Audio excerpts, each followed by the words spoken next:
Third big development over this period of time is really the emergence of these communities of practice out in schools. And in some sense, the communities of practice can be thought of as staking out a polar opposite position in that, unlike the randomized controlled trial work that I was describing, which tends to focus on, I've developed a tool, I've developed a curriculum or maybe even a program, and I want to prove this thing works. This work tends to focus in on very specific problems. It starts with teachers typically, or educators.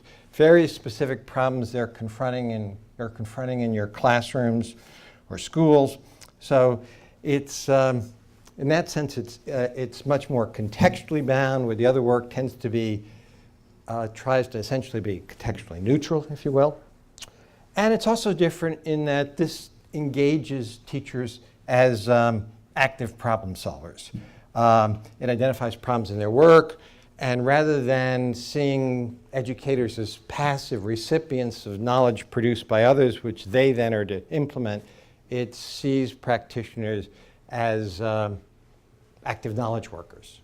They're identifying problems and working on their improvement. So that's a very distinct strength of this work. Its weakness is that, well, some of this work is feels a little bit like reinventing the wheel, because oftentimes it's not strongly connected to extant research-based evidence. And lots of people, individuals, and sometimes groups learn important things through doing this work, but it tends to live and die with the people who learned it.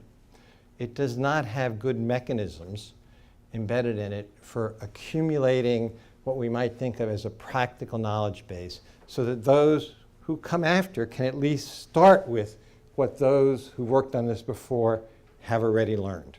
So that's kind of its weakness. So part of this is for us, was trying to identify the relative strengths and weaknesses in the things we were already doing,